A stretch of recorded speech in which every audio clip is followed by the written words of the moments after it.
According to a January of 2023 Fortune magazine article, 23 of 27 economists expected there to be a significant market correction, with 7 of those economists predicting a 15 to 20% reduction in home prices. However, much like Rocky Balboa in a prize fight, the US housing market defied all odds, even when everybody thought it had no chance. Again!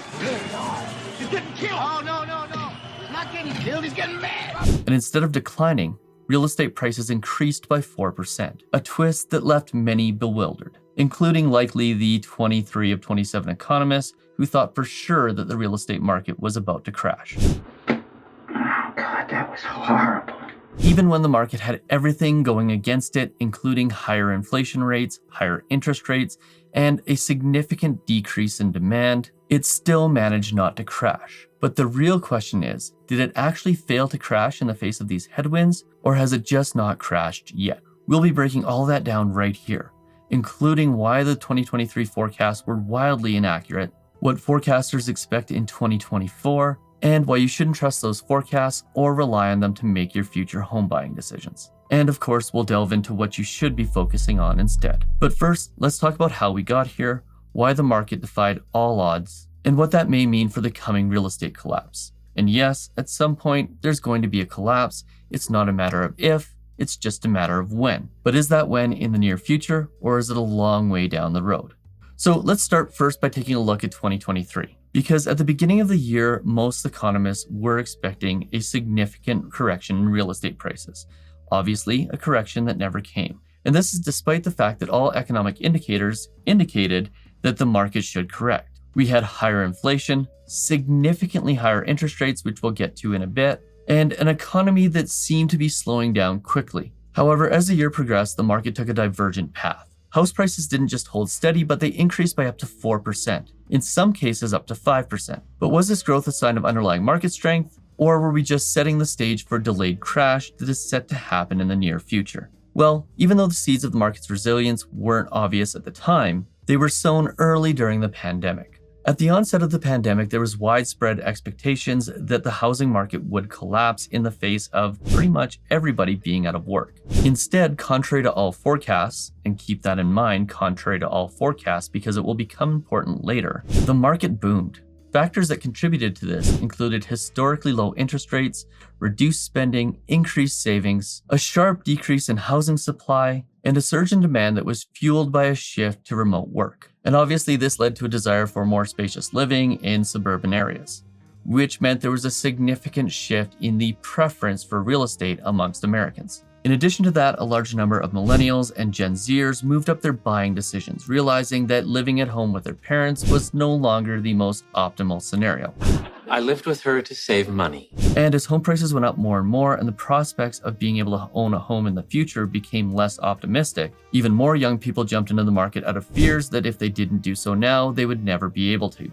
And to this day, a lot of those same millennials and Gen Zers that didn't purchase in 2021 and 2022 are finding themselves left out of a wildly unaffordable real estate market. And all of that has seemingly put an artificial floor underneath real estate prices. However, the current economic climate, with higher interest rates and no guarantee that interest rates will come down, which like I said, I'll get to that in a minute, could very much reshape the market's trajectory. And once again could defy the more recent and largely more optimistic forecasts of 2024. But could the market really turn for the worse? It seems to be very stable right now. See, the number of houses that are available for sale has drastically reduced, and this seemingly is a supply and demand problem. Even when we have less demand, we still have low supply, and this low supply is largely due to what we're calling the lock-in effect. This is where homeowners are reluctant to give up their mortgages. So instead of selling and moving to a bigger property or moving up when their financial conditions improve, they instead are choosing to renovate so that they don't have to give up their low rate mortgages, which means those houses that would normally be available for first-time homebuyers that were previously bought by other first-time homebuyers are simply not coming to market. Meanwhile, the greatest amount of demand is for those entry-level properties. Remember those millennials and Gen Zers we were talking about? Future's now, old man. Well, they are the ones that are most consistently looking for housing at the moment, and there's a lack of supply of the entry-level houses. And this is largely what is sustaining higher prices at the moment. But in addition to that, the broader economic landscape as well as demographic shifts also play a role. Government interventions going back to the financial crisis have buffered the economy, and this has indirectly aided the housing market. Governments and central banks have pretty much at this point eliminated what would be normal catastrophic financial events. Consider things like the bank bailouts of 2008, the unprecedented fiscal and monetary stimulus of the early pandemic, and the continued bailouts of banks like Silicon Valley Bank. And it becomes clear that economic circumstances that in the past may have led to catastrophic failures in the economy are for the large part being mitigated and potentially kicking the can further down the road, which could eventually lead to an even bigger crisis. And then add to that, like I said, the millennials entering the market, who are now, by the way, the largest living generation, and that is creating sustained demand for housing, combined with a lack of supply for the people who are coming online to purchase them. And what's crazy is that this demand is something that we should have seen coming. It should have been clear that as baby boomer life expectancies continued to increase, there would be less homes turning over at a time when millennials were entering the market, creating what in hindsight would be an obvious supply problem. At the same time, unexpected economic downturns would have a lasting effect on home building, as home builders became weary of putting shovels in the ground, especially as interest rates increased and the prospects of being able to profit from building homes became less certain.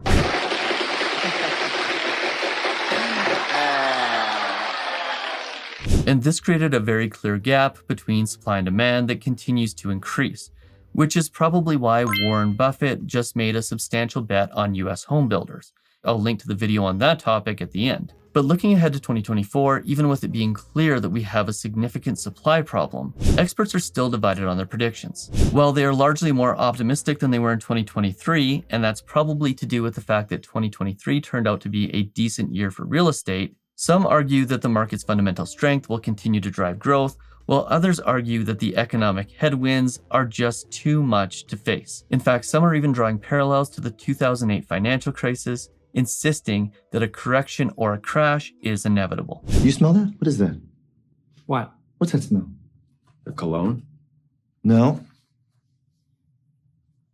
Opportunity. But that doesn't mean that those who are calling for a crash are necessarily right. In fact, if you call for a crash long enough, say over a 15, 20, or 30-year span, eventually at some point you will be right. But crashes in the US housing market, due to its long-term resilience, are still rare.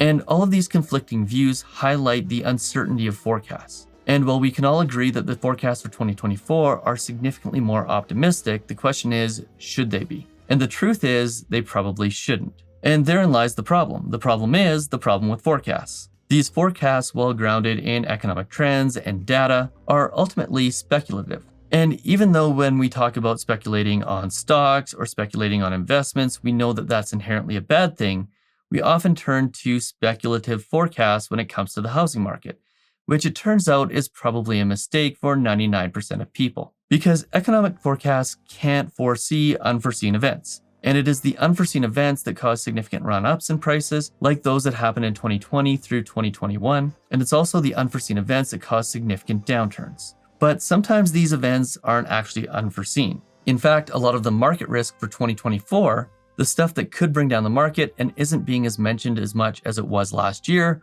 was mentioned last year. And if the market does correct due to things like higher unemployment, persistent inflation, and higher interest rates that don't actually come down, the truth is they were actually the things that drove the forecast for 2023, but were largely forgotten when those forecasts didn't happen as fast as people expected. In fact, the only things that are really clear right now is that housing is significantly less affordable than it once was. And it should also be pretty clear at this point that we aren't out of the woods yet.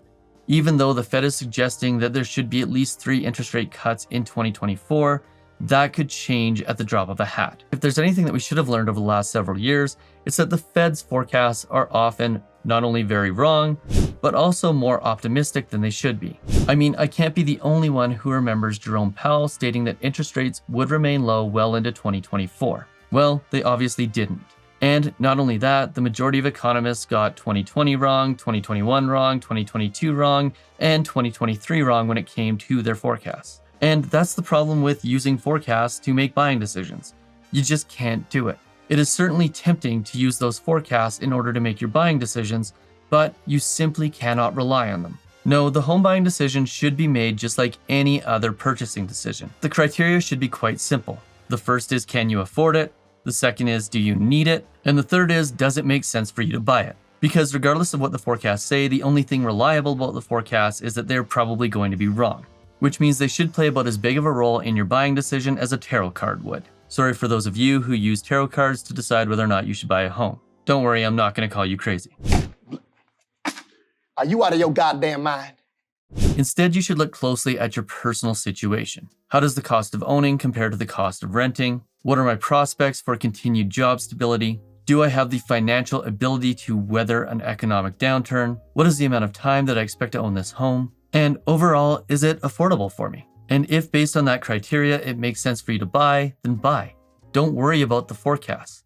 Because if the forecasts tell you to wait and they're wrong, well, you're waiting longer and you're going to end up paying more. But if you're waiting for a point in time where the forecasts do come true and housing prices do come down significantly and it becomes cheaper for you to own a home, well, just know this, you may be waiting a long time for that to happen. In fact, it may never happen, and if it does, you may not find yourself in the financial situation to be able to own a home anyways. Because even though in 2008, housing prices came down significantly, the majority of people actually couldn't afford them. And the message here should be clear. Forecasts are not reliable. They fall somewhere between a weather report and a fortune cookie with respect to accuracy. And it is clear that the US real estate market is resilient, so knowing that you can afford a home when you buy it and that you are prepared for the worst are paramount. Oh, and if you want to see that video on the only 3 things you need to know about renting versus buying a home, make sure you check it out right here, and I'll link to the one on Warren Buffett and his big investment in the real estate market right here.